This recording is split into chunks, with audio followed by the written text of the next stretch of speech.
আসসালামু আলাইকুম। দেশবাসীর প্রতি আমার আন্তরিক অভিনন্দন, সালাম। সর্বপ্রথম সালাম হলো আমার জিয়া রহমানের প্রতি, যিনি গণতন্ত্রের জন্য জীবন দিয়েছে, সংগ্রাম করেছে।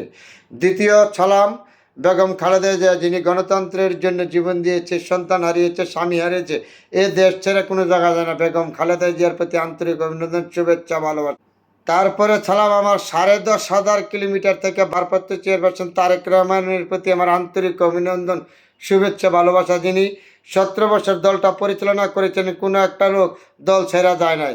দ্বিতীয় সালাম হইল আমার জুলাই যোদ্ধাদের প্রতি, 2,000 মানুষ যারা নিহত হয়েছেন তাদের প্রতি আমার আন্তরিক অভিনন্দন, শুভেচ্ছা। 6,000 মানুষ আহত, হাসপাতাল চোখ হাত পাড়াইছেন, জুলাই যোদ্ধাদের প্রতি আমার আন্তরিক অভিনন্দন, শুভেচ্ছা, ভালোবাসা। তারপরে আসি মূল্য কথা। যে 17টা বছর গণতন্ত্রের জন্য বাংলাদেশের জনগণ, বিভিন্ন রাজনৈতিক দল যুদ্ধ করেছে গণতন্ত্রের জন্য, জনগণের ভোটের জন্য। আজকে কিছু কিছু দল আছে পিআই পদ্ধতি নির্বাচন চায়। তাদের উদ্দেশ্যটা কি জানেন? দেশের ষড়যন্ত্র। আর দ্বিতীয় কথা হলো তারা গণতন্ত্র বিশ্বাস করে না, জনগণকে বিশ্বাস করে না। তারা পিআই পদ্ধতি, বিনা ভোটে তারা সংসদে যেতে চায়। এর জন্য তারা পিআই পদ্ধতি নতুন একটা সুর বার করেছে। যদি জনগণের ভোটে নির্বাচন না হতো তাহলে স্বৈরাচার শেখ হাসিনা দোষ করছেন কি? তাহলে শেখ হাসিনার থেকে বড় স্বৈরাচার তারা সাচ্চেতেছে, কারণ তারা জনগণকে বিশ্বাস করে না, জনগণের ভোট বিশ্বাস করে না।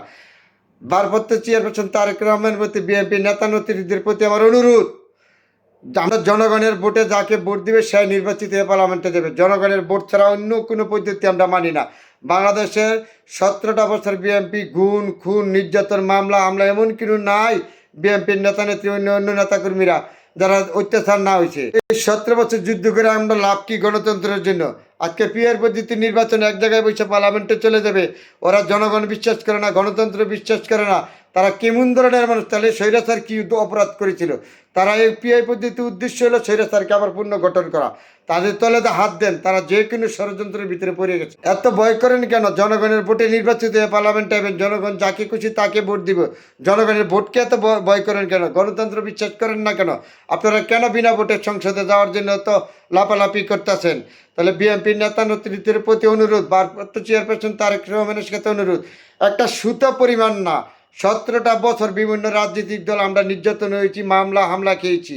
কোনো পদ্ধতি আমরা চাই না। আমরা জনগণের ভোটে বিশ্বাস করি। জনগণ যাকে ভোট দিব সে সরকার গঠন করবে, সে জনগণের সেবা করবে। অন্য কোনো পদ্ধতি বিএনপির নেতা নেতৃত্বের প্রতি অনুরোধ, শহর থেকে গ্রাম পর্যন্ত আপনারা চোখ কান খোলা রাখবেন। যত ষড়যন্ত্র হোক, ষড়যন্ত্রের জন্য আমরা প্রস্তুত মোকাবেলা। বিএনপির নেতা নেত্রী যারা বুদ্ধিজীবী আছেন এদেশের, যারা নেত্রী আছে মহাসচিব সুদ্ধা, সবার প্রতি চোখ কান খোলা রাখবেন। আমরা অন্য কোনো পদ্ধতি চাই না, জনগণের ভোটে সরাসরি নির্বাচন চাই। যাকে ভোট দেবো সে পার্লামেন্টে যাবে। অন্য কোনো পদ্ধতি পিআই পদ্ধতি আমরা কোনো মানি না। তারা দ্বিতীয় ষড়যন্ত্র শুরু করছে। তারা জুলাই যুদ্ধার কী অপরাধ? 2,000 ছাত্র কেন হত্যা করিলেন? 6,000 মানুষ কেন আহত করিলেন? আজকে জনগণের ভোট ছাড়া আমরা জনগণের ভোটে নির্বাচিত হইতে চাই। জনগণ যাকে মন চায় তাকে ভোট দেবো, সে পার্লামেন্টে দেব। বিএনপির নেতা নেত্রী বুদ্ধিজীবীদের সবার প্রতি আমার অনুরোধ, আমার কথাটি গুরুত্ব দিয়ে শুনবেন। ভুল হইলে আমাকে ধরে দেবেন, আমি সবার কাছে ক্ষমা চাই নেব। পিআই পদ্ধতি কোনো, আমরা জনগণের ভোটে সরাসরি পার্লামেন্টে নির্বাচন চাই।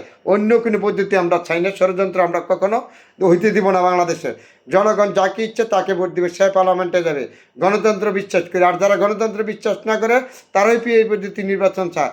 জনগণকে যারা বিশ্বাস না করে, আমরা এই ষড়যন্ত্র কখনো আমরা মাথা নত করবো না। বিএনপির নেতা নেত্রী ভাই বোন যে যেখানে আছেন, শহর থেকে গ্রাম পর্যন্ত ষড়যন্ত্র, সবাই চোখ কান খোলা রাখবেন।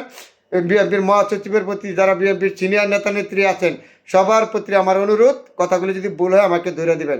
অন্য কোনো পদ্ধতি আমরা চাই না। আমরা শুধু সরাসরি জনগণের ভোটে আমরা পার্লামেন্টে নির্বাচন চাই।